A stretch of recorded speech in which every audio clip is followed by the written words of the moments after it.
இப்ப பிள்ளையார்ல நீங்க 2 விதமான அழகான சின்ன ஒரு பிள்ளையார் குடுக்குறீங்க. அது என்ன ஒரு ப்ராடக்ட்ல நீங்க வந்து தயாரிக்கிறீங்க? ஒன்று கருங்காலி பிள்ளையார் துர்கா கணபதி மந்திர உரு ஏற்றப்பட்டது. ஓம் சுமுகா எனமக, ஏகதந்தா எனமக, கபிலா எனமக, கஜகர்ணகா எனமக, லம்போதரா எனமக, இந்த மாதிரி வரும். ஆக்சுவலி விநாயகன், நாயகன்னா ஹீரோ, விநாயகன்னா அவனுக்கு மேற்பட்டவன் யாருமே இல்லைன்னு அர்த்தம். 7ஆம் நூற்றாண்டு 8ஆம் நூற்றாண்டை சேர்ந்த பிள்ளையார் கோவில்கள், பிள்ளையார் விக்கிரகங்கள் ஜப்பான்ல இருக்கு. காசி சிவன் கோவில்ல 3000-4000 வருஷங்களை தாண்டி ஓடிட்டு இருக்கு. நம்ம தமிழ்நாட்டில் இருக்கிற பிள்ளையார் கோவில் எடுத்துப்போம், பிள்ளையார்பட்டி. இது வரைக்கும் கண்டுபிடிக்கப்பட்ட பழமையான பிள்ளையார் கோவில்கள்ல அதுவும் ஒண்ணு. பிள்ளையார்பட்டி போனோம்னா உலகத்துல உள்ள எல்லா பிள்ளையார் கோவில்களையும் வழிபட்ட பலன்கிறது அங்க கிடைக்கும். எல்லாருக்கும் தெரிஞ்சது கொழுக்கட்டை, அப்போ மாதிரியான விஷயம். இன்னொன்னு, பிள்ளையாருங்கிறவர் குழந்தை தெய்வங்க. நம்ம பக்தியோட எருக்கும் பூவை கொடுத்தாலும் ஏத்துப்பாரு. பிள்ளையாருக்கு வெறும் அருகம்புல்ல போட்டு அர்ச்சனை பண்றதோட நிறுத்திக்க கூடாது. பிள்ளையாருக்கு அர்ச்சனை பண்ண அந்த அருகம்புல் ஒரு தடவை வாஷ் பண்ணிட்டு சாரா போட்டு குடிங்க. அந்த பிள்ளையார் அருளும் சேர்ந்து உங்க உடம்புக்குள்ள போகும்.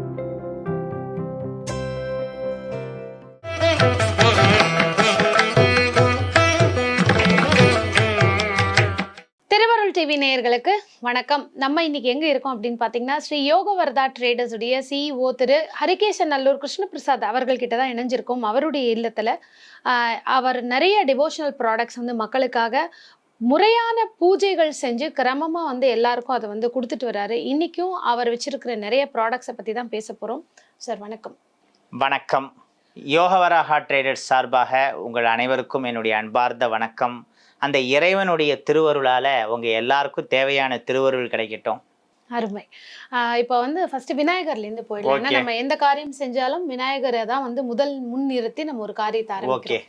இப்போ பிள்ளையார்ல நீங்க 2 விதமான அழகான சின்ன ஒரு பிள்ளையார் கொடுக்குறீங்க. அது என்ன ஒரு ப்ராடக்ட்ல நீங்க வந்து தயாரிக்கிறீங்க?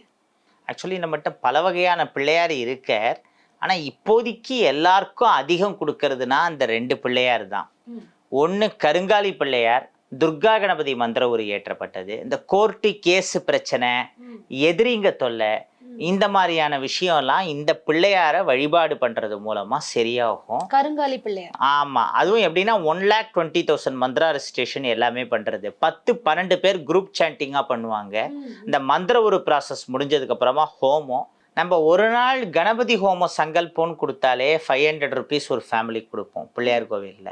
இது மேக்சிமம் 48 நாள் நடக்கிற பூஜை. ரொம்ப ரீசனபிள் அஃபோர்டபுள் ப்ரைஸுக்கு தரோம். அதே மாதிரி அத்தி பிள்ளையார், அத்தி பிள்ளையாருங்கிறவர் நிதி கணபதி மந்திரம், லக்ஷ்மி கணபதி மந்திரம், சுமுகாய நமக, 3 மந்திரங்கள் உரியேற்றப்பட்ட பிள்ளையார். அத்தி மரத்துல செஞ்ச பிள்ளையார். ஆமா, அத்தி மரத்துல பண்ண பிள்ளையார். அதுவும் சிகப்பு அத்தி. நிதி கணபதி, லட்சுமி கணபதினாலே நமக்கு அதோட ப்ராசஸ் தெரியும். நமக்கு தேவையான லட்சுமி கடாட்சம். அப்புறம் சுமுகாய, சுமுகாயங்கிறது மூல மந்திரத்துல வராது, ஆனா பிள்ளையாரோட சோடச நாமாவளியில வரும். ஓம் சுமுகா எனமக, ஏகதந்தா எனமக, கபிலா எனமக, கஜகர்ணகா எனமக, லம்போதரா எனமக, இந்த மாதிரி வரும். அதில் அந்த சுமுகன்கிறது முதன்மையான நாமாவளி. சுமுகன்னா என்ன? எல்லா விஷயங்களையும் சுமூகமா நடத்தி முடிக்கிறவன், ஸ்மூத்தா நடந்துருது, எல்லாம் சுழுவா முடிஞ்சிச்சுப்பா அப்படிம்பாங்க. இந்த சுமூகம், ஸ்மூத்து, சுழுவாங்கிற சென்னை தமிழ், செந்தமிழ், சங்கத்தமிழ், இப்படி பல இதில் இந்த சுமூகம் அப்புறம் ஸ்மூத்து மாதிரி பல லாங்குவேஜில் வந்து அதை குறிக்கிற விஷயம் இந்த ப்ரொனன்சியேஷனில் வரும். இது எல்லாத்துக்கும் ஆர்ஜின் எதுனா இந்த பிள்ளையாரோட பேர். இந்த சுமுகன்கிட்டேருந்து தான் சுமூகமா அப்படிங்கிற அந்த வார்த்தையே வந்தது. நல்ல ஒரு மன அமைதி, குடும்ப அமைதி. ஏன்னா பணம் எக்கச்சக்கமாக இருக்குது, குடும்பத்தில் நிம்மதியே அமைதியே இல்லைன்னா என்ன பிரயோஜனம்? பணமும் தேவை நமக்கு, மன அமைதியும் தேவை. ஸோ பணம் மனம் 2 சம்பந்தப்பட்ட விஷயத்தையும் நமக்கு தர வல்லவர் இந்த அத்தி பிள்ளையார். ரொம்ப விசேஷமான பிள்ளையார். அருமை. இது 2மே வந்து இப்போ உங்ககிட்ட ஆன்லைன் ஆர்டர்ஸ் பண்ணலாம். ஆமா, ஆன்லைன் ஆர்டர்ஸ் பண்ணலாம். அதுவும் இதே மாதிரி 1,20,000. நிதி கணபதி மந்திரம் 1,20,000, லட்சுமி கணபதி மந்திரம் 1,20,000, சுமுகாய நமக, இது எல்லாமே சிம்பிள் மந்திரங்கிறதுனால ஒரு 10-12 பேர் டீம் ஒர்க்கா சேர்ந்து பண்றப்போ ஈஸியா முடிஞ்சிடும். நிச்சயமா. ஏன்னா மந்திர உச்சாடனங்கள் செஞ்சு எந்த ஒரு விஷயமே பண்ணும்போது அதுக்கான வைப்ரேஷன்ஸே வந்து ரொம்ப தனியா இருக்கும் அப்படின்னு தான் சொல்லுவாங்க. ஆமா, இப்போ வந்து விநாயகர் சதுர்த்தி வரப்போகுது கூடிய சீக்கிரமே வந்து. ஸோ அந்த விநாயகர் சதுர்த்தி ஸ்பெஷலா விநாயகரை பத்தின ஒரு சில விஷயங்கள் நம்ம நேயர்களுக்காக நீங்க வந்து ஷேர் பண்ணணும். டெஃபினட்டா. ஆக்சுவலி விநாயகன். நாயகன்னா ஹீரோ, விநாயகன்னா அவனுக்கு மேற்பட்டவன் யாருமே இல்லைன்னு அர்த்தம். அதே மாதிரி பிள்ளையார், பிள்ளை குழந்தை குணம் உள்ளவன். இந்த பிள்ளையார் அப்படிங்கிறது மரியாதைக்காக சொல்ற விஷயம். இந்த பிள்ளையார் வழிபாடு உலகம் முழுக்க பல இடங்கள்ல இருக்கு. ஜப்பான்லன்னு பார்த்தீங்கன்னா டைஷி காங்கிட்டன்னு நீங்க கூகுளில் போட்டு பாருங்களேன். பைஜாமா ஜிப்பாவோட சில இடங்கள்ல ரெட்டை விநாயகர், 2 பிள்ளையார் உடம்பு ஒட்டினது ரெட்டத்தலை பிள்ளையார்லாம் பார்க்கலாம். 7ஆம் நூற்றாண்டு 8ஆம் நூற்றாண்டை சேர்ந்த பிள்ளையார் கோவில்கள், பிள்ளையார் விக்கிரகங்கள் ஜப்பான்ல இருக்கு. அதே மாதிரி சில பேர் சொல்லுவாங்க, இந்த வண்டி இன்ஜினை கண்டுபிடிச்சது ஜப்பான்காரன், ஆனா இதுக்கு எலுமிச்சை பழத்தை வச்சு பூஜை பண்றதை கண்டுபிடிச்சது என்னமோ நம்ம ஊர் ஆளுங்க அப்படின்னு. ஃபார் யுவர் கைண்ட் இன்ஃபர்மேஷன், சரஸ்வதியை பென்சைட்டன்கிற பேர்ல ஜப்பனீஸ் வழிபடுறாங்க. BENZAITEN. நம்ம இந்தியாவில் கூட அவ்வளோ சரஸ்வதி கோயில்களை பார்க்க முடியாது. 100க்கும் மேற்பட்ட பென்சைட்டன் விக்கிரகங்கள், கோவில்கள் ஜப்பான்ல இருக்கு. அவங்கெல்லாம் புத்திசமோட அதை ஆட் பண்ணிட்டாங்க. இப்போ புத்தர் சித்தார்த்தராம் பிறக்கிறதுக்கு முன்னாடி யாரு?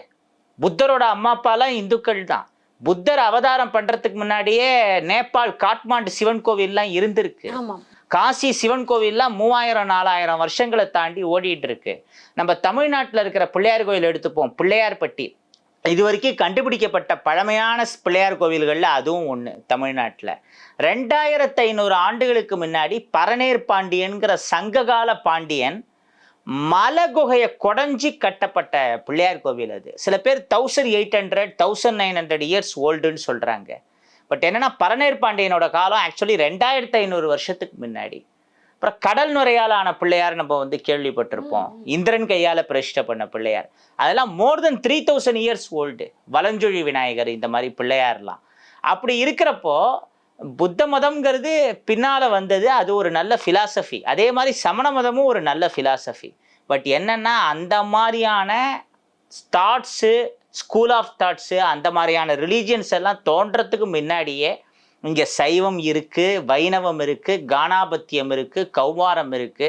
3000 வருஷம் 5000 ஆண்டுகளை கடந்த பழமையான கோவில்கள் காஷ்மீர்லேருந்து கன்னியாகுமரி வரைக்கும் எக்கச்சக்கமா இருக்கு. அது தவிர நாட்டார் தெய்வ வழிபாடுகள், இந்த குலதெய்வ வழிபாடுகள், கிராம தெய்வ வழிபாடுகள்னு எடுத்துட்டா அதுவும் 5000-6000 ஆண்டுகளுக்கு முன்னாடி இங்கேயும் இருக்கு, அங்கேயும் இருக்கு. நம்ம முனீஸ்வரன் மகாராஷ்டிரால கண்டோபான்னு வழிபடுவாங்க. அந்த கண்டோபாங்கிற தெய்வம் தான் வந்து மகள் சாபதிக்கு சீரடி பாபா யாருங்கிறத காட்டினார்.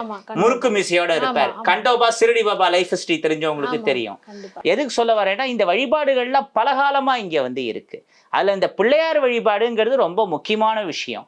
பிள்ளையார்பட்டி போனோம்னா உலகத்துல உள்ள எல்லா பிள்ளையார் கோயில்களையும் வழிபட்ட பலன்கிறது அங்க கிடைக்கும். அங்க அப்படியே கற்பக விநாயகரா இருக்கார். கற்பகம் கூட கேட்டதெல்லாம் தரும். பிள்ளையார் கேட்டதெல்லாம் தர மாட்டார். பின்ன நமக்கு எது தேவையோ அதை தான் தருவார். கெட்டதையும் கேட்டால் தரும் கற்பகம், எது கேட்டாலும் தரும். நமக்கு எது நல்லதோ அதை மட்டும் தரவர் தான் கற்பக விநாயகர். இந்த பிள்ளையார் வழிபாடு பண்ண பண்ண நமக்கு ஒரு நல்ல மன அமைதி கிடைக்கும். நம்முடைய வாழ்க்கை தரம்ங்கிறது உயரும்.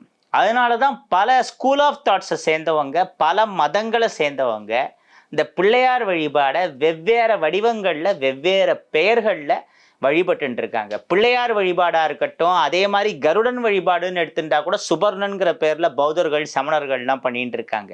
இந்த வாஸ்து தோஷம், கிரக தோஷத்தை எல்லாம் சரி பண்றதுக்கு நம்ம இதோட வேல்யூ தெரியாம வாஸ்து ஃபிஷ் பின்னாடியும், லாஃபிங் புத்தா பின்னாடியும், சைனாமணி பின்னாடியும் ஓடிட்டு இருக்கோம். ஆனா அவங்களுடைய தாந்திரிக் பூஜாலெல்லாம் சில மோசமான தோஷங்களை டைல்யூட் பண்றதுக்கு விநாயகர் வழிபாடு, அதே மாதிரி இந்த கருடன் வழிபாடை முக்கியமா பண்றாங்க. அருமை அருமை. அதனாலதான் தாய்லாந்துல வந்து அத்தனை கருடன் சிலைகளை நம்ம பார்க்க முடியாது. நிச்சயமாக நிச்சயமாக. ஏன்னா நம்ம விநாயகர் அப்படிங்கிறது வந்து வீட்டுல மட்டும் இல்ல, தெரு ஓரத்துலயும் வச்சிருப்போம். அரச மரத்தினுடைய கீழயும் இருப்பாரு, ஆத்தங்கரையிலயும் இருப்பாரு. குழந்தைகள்ல இருந்து பெரியவங்க வரைக்கும் எல்லாருக்குமே பிடிச்ச ஒரு கடவுள் தான் வந்து கணபதி. இவருக்கான ஒரு பேசிக் பிரசாதம்னா இந்த மாதிரி ஒரு பிரசாதங்கள் வச்சு வழிபடுறதுனால கணபதிக்கு ஒரு அழகான ஒரு நம்ம வந்து படைக்கிறதுக்கான ஒரு பலன் கிடைக்கும். அப்படின்னா என்ன மாதிரி ஒரு பிரசாதங்கள்? எல்லாருக்கும் தெரிஞ்சது கொழுக்கட்டை, அப்போ மாதிரியான விஷயம். இன்னொன்னு பிள்ளையாருங்கிறவர் குழந்தை தெய்வங்க. நம்ம பக்தியோட எருக்கும் பூவை கொடுத்தாலும் ஏத்துப்பாரு. எருக்க அர்ச்சனைங்கிறது பிள்ளையாருக்கு தான் பிரதானமா பண்ணுவோம், வேற எந்த தெய்வத்துக்குமே பெருசா பண்ண மாட்டோம். அருகம்புல் எதெல்லாம் இயற்கையா கிடைக்கக்கூடியதோ. இன்னைக்கு அருகம்புல் ஜூஸை குடிக்கிறதுக்குன்னு பீச்ல ஒரு கிரௌடு போயிட்டு இருக்கு. அதை குடிச்சா நம்ம ரத்தத்தை சுத்தம் பண்ணும், அதில் அந்த சக்தி இருக்குது இந்த சக்தி இருக்குங்கிறாங்க. அது ஒரு பெரிய அருமருந்து. ஆனால் அதெல்லாம் நம்ம பூஜை பண்ணிட்டு நம்ம சாப்பிட்ணுங்கிறதையும் சொல்லியிருக்காங்க அன்னைக்கு. நம்ம ஸ்கூல் ஆஃப் தாட்ல இருக்கு, சித்த மருத்துவத்தில் இருக்கு. பிள்ளையாருக்கு வெறும் அருகம்புல்லை போட்டு அர்ச்சனை பண்ணுறதோட நிறுத்திக்க கூடாது. பிள்ளையாருக்கு அர்ச்சனை பண்ண அந்த அருகம்புல்லை ஒரு தடவை வாஷ் பண்ணிட்டு சாரா போட்டு குடிங்க. அந்த பிள்ளையார் அருளும் சேர்ந்து உங்க உடம்புக்குள்ள போகும். அந்த மந்திர வைப்ரேஷன், சில மந்திரங்களை சொல்லி போட்டிருப்பீங்க இல்ல, அப்ப இந்த அருகம்புல் சாறு இன்னும் நல்ல எஃபெக்டா வேலை செய்யும். அதே மாதிரி நீ தோப்புக்கரணம் சூப்பர் பிரெயின் யோகான்னு அமெரிக்கால நிறைய ஜிம்ல கத்து கொடுத்துட்டு இருக்காங்க. நம்முடைய பஸ்டி தான் தோப்புக்கரணம் ஆச்சு, நம்முடைய புஜங்காசனம் தான் பல்வேறு விதமான புஷ்அப்ஸ் ஆச்சு. எல்லாம் நம்முடைய யோகாசனத்திலேருந்து போன விஷயம்தான். இங்கேருந்து தான் பல விஷயங்கள் போயிருக்கு. நம்ம சனாதன தர்மத்துல, நம்ம இந்து மதத்துல இல்லாத ஒரு விஷயம் எதுவும் பெருசா வேற ஒரு இதுல இல்லை. அதை முதல்ல நம்ம நல்லா புரிஞ்சுக்கணும். இன்னொன்று, இந்த பிள்ளையார் வடிவம் எப்படி வந்ததுங்கிறத பத்தி நம்ம தெரிஞ்சுக்கணும். பிடியதன் உருவுமைங்கிற ஒரு பாடல், திருவலிவலம் அந்த ஸ்தலத்துக்காக ஞானசம்பந்தர் பாடிய பாடல். அவர் என்ன சொல்றாருன்னா, சிவன் ஆண் யானையாவும் சக்தி பெண் யானையாவும் மாறி இருந்த நேரத்தில் இப்போ 2 பேர்கிட்டேருந்தும் வந்த ஒரு சக்தி, அதன் மூலமா சக்தி கணபதி உருவானாருன்னு.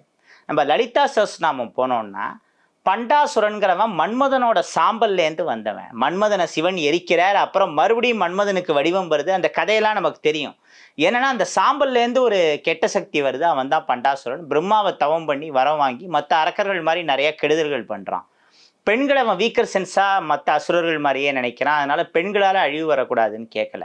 அவனுக்கு திருந்தறதுக்கு நிறைய சான்ஸ் கொடுத்தும் திருந்தாதனால அவனை முடிக்க வேண்டிய சுச்சுவேஷன் வருது. ஆதிபராசக்தி, வாராகி, பகலாமுகின்னு தன்னுடைய பரிவாரங்கள் சூழ அவனை எதிர்த்து வர அவனோட ஒவ்வொரு படையா காலியாருது. லாஸ்ட்ல மிஞ்சி இருக்கிறது அவனும் சில சொற்ப அசுரர்களும். அப்ப என்ன பண்றான், பிரம்மா கிட்ட ஏற்கனவே விக்ன யந்திரம்னு ஒரு பவர்ஃபுல்லான யந்திரத்தை வாங்கியிருக்கான். அதை இன்ஸ்டால் பண்ணிடுறான். அந்த யந்திரத்தை யாருமே தாண்ட முடியாது. சிவன் சக்தி 2 பேரோட சக்தியும் சேர்ந்த ஒரு புது அவதாரம் வந்தால் மட்டுமே அந்த யந்திரத்தை உடைக்க முடியும்.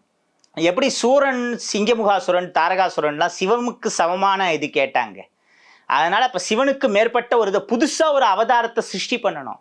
ராமர்னு எடுத்தா விஷ்ணுதான் ராமரா வந்தார், விஷ்ணுதான் கிருஷ்ணரா வந்தார். ஆனா சூரனை அழிக்கிறதுக்கு புதுசா ஒரு கடவுளையே உருவாக்க வேண்டிய கட்டாயம் சிவனுக்கு வந்தது. அதே மாதிரிதான் அந்த எந்திரத்தை அழிக்கிறதுக்குன்னு புதுசா ஒரு கடவுளை உருவாக்க வேண்டிய கட்டாயம் சிவனுக்கும் பார்வதிக்கும் வந்தது. சிவனால தாண்ட முடியல, ஏன்னா வாங்கிய வரம் அப்படி. சிவன் சக்தி 2 பேராலையும் தனித்தனியா தாண்ட முடியல. அப்ப 2 பேரோட சக்தியும் ஒன்னா சேர்ந்த ஒரு சக்தியால தான் அதை தாண்ட முடியும். அப்படிங்கிறதுனால இப்ப சிவனும் பார்வதியும் ஒருத்தருக்கொத்தர் பார்த்துக்கிறாங்க. 2 பேரும் யானை வடிவம் எடுக்கிறாங்க. காமேஸ்வர முகாலோக கல்பித ஸ்ரீ கணேஸ்வரா மகா கணேச நிர்பின்ன விக்னயந்திர பிரகர்ஷிதா பண்டாசுரேந்திர நிர்முக்த சஸ்திர பிரஸ்தியஸ்திர வர்ஷினி.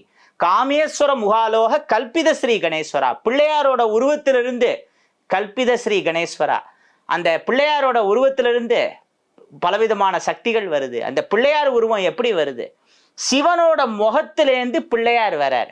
காமேஸ்வர முகாலோக, காமேஸ்வரனாகிய சிவனுடைய முகத்திலிருந்து கல்பித ஸ்ரீ கணேஸ்வர, கல்பித சிருஷ்டித்தல் உருவாக்குதல், சிவனுடைய முகத்திலிருந்து வந்த ஒரு சக்தியின் மூலமா பிள்ளையார் தோன்றார். மகா கணேச நிர்பின்ன விக்னயந்திர பிரகர்ஷிதா பண்டாசுரேந்திர நிர்முக்த சஸ்திர பிரஸ்திய சர்வஷினி. அந்த விக்னயந்திரத்தை பிள்ளையார் தான் தந்தத்தால குத்தி தூள் தூளா ஆக்குறார், சுக்குநூறா உடைக்கிறார். அதனாலதான் விநாயகன் விக்னேஸ்வரன்கிற பேர் அவருக்கு மெயினா வந்தது. விக்னங்களை நீக்குபவன். அந்த விக்ன யந்திரத்தை எப்படி தூள் தூளா ஆக்கினாரோ அதே மாதிரி நம்முடைய கர்ம வினைகள் நமக்கு வர பல விக்னங்களையும் அந்த தும்பிக்கை ஆண்டவனை நம்பிக்கையோட வழிபட்டா தூள் தூளா ஆக்குவார். அதுக்கப்புறம் பண்டாசுரனை வதம் பண்ணி உலகத்தை சக்தி காப்பாத்தினாங்கிறது எல்லாருக்கும் தெரிஞ்சதுதான், சொல்ல வேண்டிய அவசியமே இல்லை. ஸோ லலிதா சஹஸ்ரநாமம் மாதிரி பல ஆத்தென்டிக் சோர்ஸ் இருக்கு. பிள்ளையார் என்ன மாதிரி ஒரு நோக்கத்துக்காக வந்திருக்கார், உலகத்தையே காப்பாத்துறதுக்காக. அவனை அழிக்காட்டி உலகமே அழிஞ்சிருக்கும்.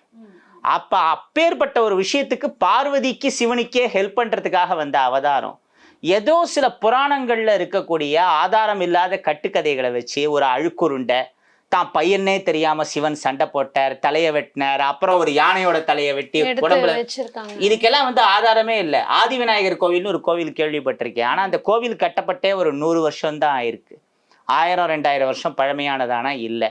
பிள்ளையார் மனித தலையோட இருந்த உருவம்னுலாம் சில பேர் சொல்றாங்க. தில்லைத்தர்ப்பண புரியில வந்து ம். விநாயகருக்கு வந்து மனித உருவத்துல வந்து அவர் காட்சி அளிப்பார். எல்லா இடத்துலயுமே வந்து அது யானை எப்போதுமே முகத்தினுடைய கடவுளுக்கு வந்து- பல வடிவங்கள் உண்டு. அப்படி பார்த்தா பிள்ளையாருக்கு கணேசனின் பெண் வடிவம் கூட இருக்கு. ம். ஆனா அதுக்கு எதுவும் புராண கதை இல்லை. நினைச்சா இந்த மாதிரி புதுசா உட்காந்து எழுதலாம், பிள்ளையார் எப்படி பெண்ணா மாறினார்னா அப்படின்னு. அவரால் எந்த ஒரு வடிவத்தை வேணாலும் எடுக்க முடியும். ஆனா அவருக்கு வந்து முதல்ல மனிதத்தலை இருந்தது, இந்த மாதிரி அதை வெட்டி தான் யானத்தலை வந்ததுங்கிறது ஆதாரம் இல்லாத விஷயம். 1-2 புராணங்கள்ல அதுக்கான கதை இருக்கு. ஆனா அது வந்து இடைசெருகல். லலிதா சஹஸ்ரநாமத்தை தான் நம்ம மெயினா எடுத்துக்கணும். லலிதா சஹஸ்ரநாமம் மனிதர்களால எழுதப்பட்டதா? கிடையாது, அந்த தெய்வத்தாலேயே கொடுத்தது. ஹயக்ரீவர் வந்து அகஸ்தியருக்கு உபதேசம் பண்ணி அந்த சக்தியாலேயே டைரக்டா தந்த விஷயம் லலிதா சஹஸ்ரநாமம்ங்கிறது. அதைத்தான் நம்ம ஆத்தன்டிக்கா எடுத்துக்கணும். இப்போ பிள்ளையாருடைய வடிவம் அவதாரம்ங்கிறது இப்படிதான் வந்தது. அருமை. அதாவது இந்த மனித உடலும் மிருகத்தினுடைய அந்த முகமும் இருக்கிற எல்லா தெய்வத்துக்குமே எப்பவுமே சக்தி அதிகம் அப்படின்னு சொல்லி தான் நம்ம பல ரூபத்துல வந்து வணங்கிட்டு வரோம். அதே மாதிரி இந்த விநாயகர் சதுர்த்திக்கும் உங்களுடைய இந்த விநாயகரை பத்தின ஒரு அழகான ஒரு விளக்கம், அதே மாதிரி நீங்க வந்து நிறைய பேருக்கு இந்த கொடுத்துட்டு இருக்கக்கூடிய இந்த அத்தி விநாயகரும் கருங்காலி விநாயகரும் யார் யார் வாங்கணுமோ நீங்க வந்து ஆன்லைனில் ஆர்டர்ஸ் பண்ணிக்கலாம். அதற்கான நம்பர்ஸ் கொடுக்கப்படும். அதை வாங்கி நீங்களும் பயன்பெறணும் அப்படிங்கிறது தான் எங்களோட ஆசையும். ஸோ எல்லாருமே வந்து ஆன்லைனில் ஆர்டர் பண்ணி அதற்கான நம்பர் கொடுக்கப்பட்டிருக்கும். நீங்கள் அதன் மூலமாக ஆர்டர் பண்ணி விநாயகரை வாங்கி நீங்களும் வந்து பூஜை பண்ணிக்கலாம். அருமையான பதிவு கொடுத்ததுக்கு நன்றி சார். நன்றி, வணக்கம்.